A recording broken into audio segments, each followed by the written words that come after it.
She was the good one. Her brother was the difficult one. And neither of those things were true. But by the time they realized it, it had already shaped their entire lives. If you grew up in a family where one sibling could do no wrong and you could do nothing right, if you ever felt like the comparison was always there, never said out loud but always present, you need to hear this carefully.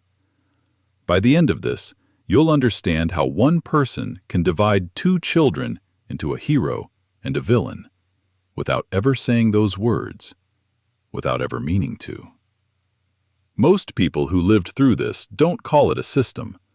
They call it just how their family was. They don't realize that the roles were assigned long before they were old enough to question them. She would still tell you her mother loved her. She'd say that with complete conviction. And she would be right and wrong at the same time. Claire spent her days helping children feel seen. She was good at it, better than anyone at her school. She just didn't know what it had cost her. Her brother Marcus had moved 3 times in 5 years, changed jobs twice. Their mother, Renata, mentioned this in a tone that wasn't cruel, just quietly disappointed. "Marcus was always difficult," she'd say, "even as a baby." Claire never questioned it. Why would she? She was the one Renata called when things fell apart. The one who drove 4 hours for Christmas without being asked. The one who made it work. It didn't feel wrong. Not when Claire was 7. Not at 17. Not even at 30. Some systems don't feel wrong from inside them. That's how they survive.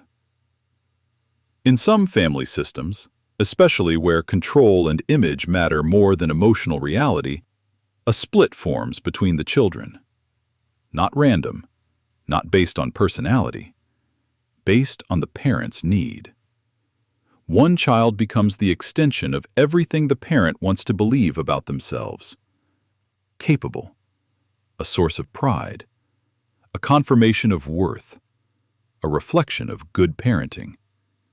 That child is called the golden child. The other becomes the container for everything the parent cannot accept, about themselves, about the family, about the life they didn't get. Every frustration lands there. Every disappointment in the parent's own story gets redirected there. One child becomes the proof. The other becomes the problem. Have you ever noticed that in your family, the same behavior had 2 different names, depending on who did it? That's not a personality difference. That's a role. And someone assigned it before you could argue. But here's what makes it permanent. Once a family decides who you are, every moment after that becomes evidence. The split happens early, sometimes before the children can speak.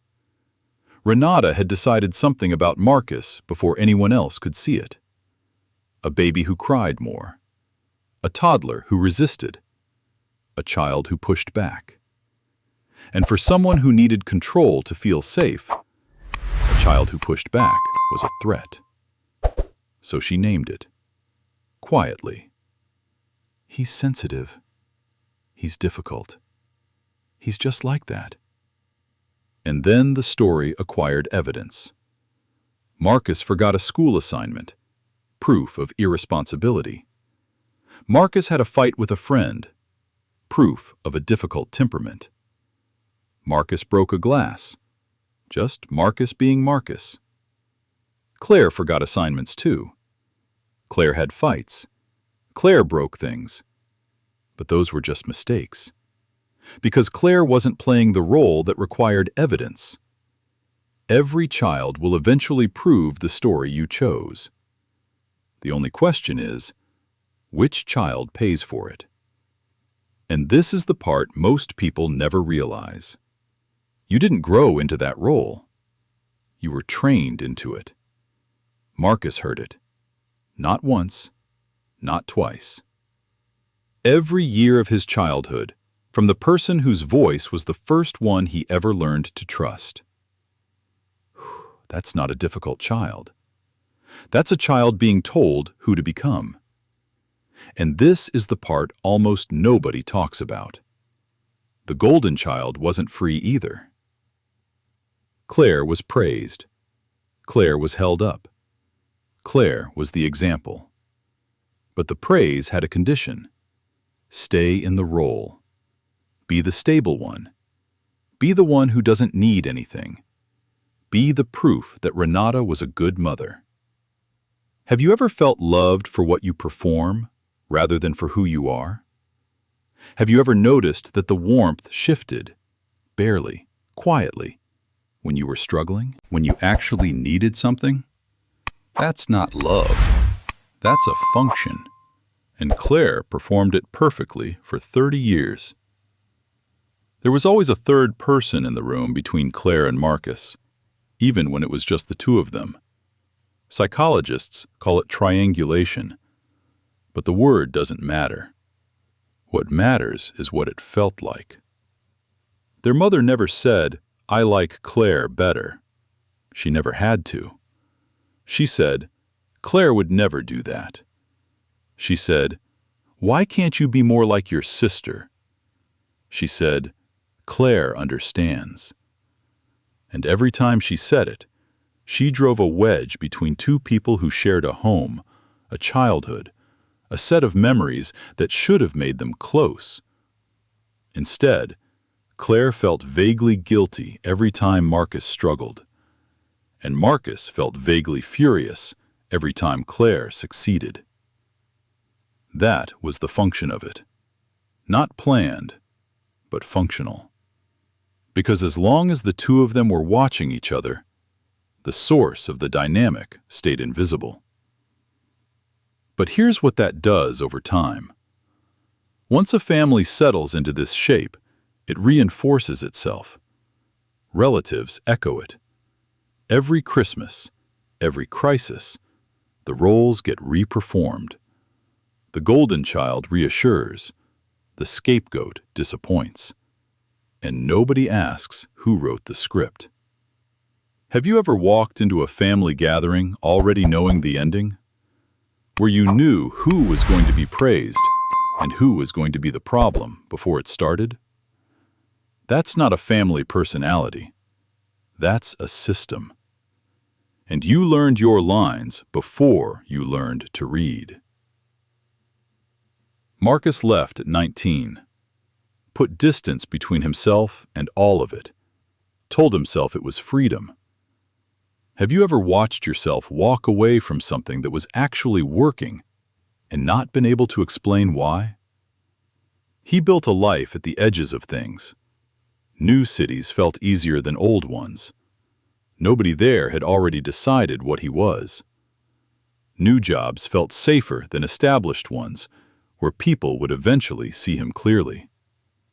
And when relationships got close enough that someone could really see him, when someone started to need him in a way that felt dangerously specific, he found ways to complicate them. Sometimes he picked fights. Sometimes he just went quiet for weeks. Sometimes he took an opportunity and found a reason it wouldn't work out. He thought it was just how he was, because it doesn't stay in that house. It moves with you.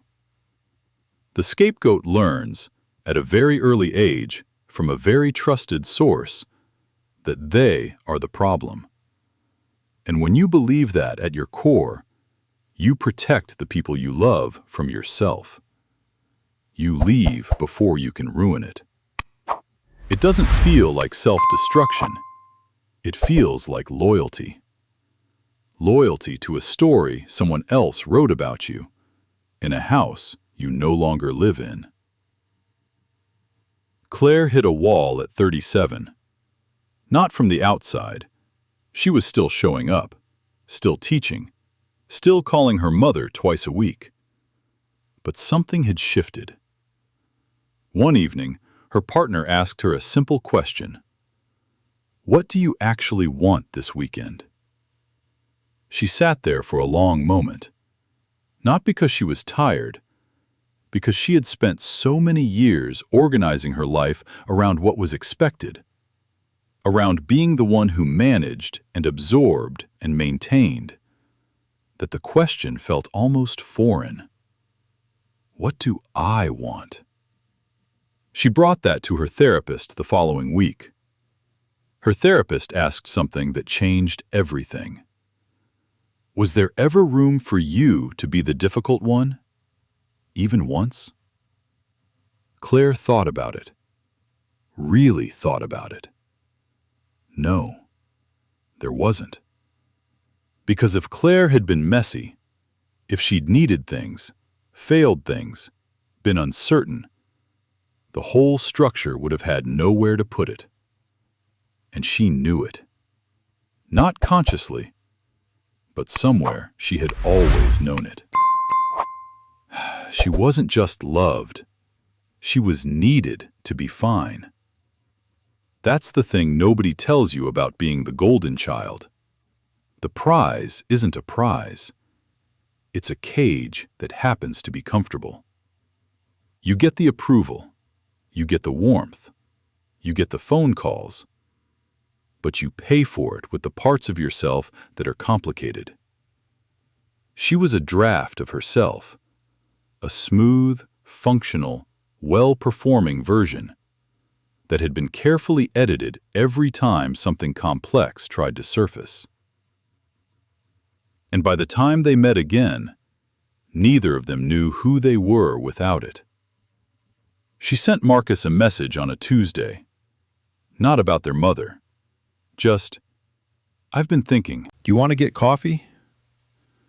He didn't reply for 3 days. Then, "Yeah, okay." They met halfway between their cities. They ordered coffee and said nothing important for 20 minutes. And this is where most people expect a confrontation. But that's not what happened. Claire said, "I think I've been participating in something I didn't understand." Marcus looked at her. "What kind of thing?" "I think I made it harder for you, without knowing, without meaning to." He held his coffee cup for a long time. "Yeah," he said, "you did." They didn't cry. They didn't have a reconciliation. They just sat at that table for 2 more hours, talking about small things. His city, her students, a book she'd read. Nothing about Renata. Nothing about the roles. Just 2 people, cautiously, meeting for what felt like the first time. Then they paid the bill and stood in a parking lot in October. 2 people who had been strangers inside the same childhood, who had been pitted against each other by someone who needed a hero and needed a problem, and had never considered what that cost both of them. Marcus said, "Do you want to do this again sometime?" Claire said, "Yeah, I do." That was it. That was the whole thing. That was the first conversation they'd had in 15 years that their mother wasn't somehow inside. That's not a resolution. That's a beginning. The role was never real, but the person you became to survive it is. And that's the part that doesn't disappear just because the family does. And unless you see where it came from, you don't leave it behind. You take it with you. And nobody told you the role was optional. If someone came to your mind while watching this, there's a reason for that. What happens when the scapegoat finally confronts the parent and the golden child has to choose a side? And when that moment comes, only one of them is ready for what it asks. That's next.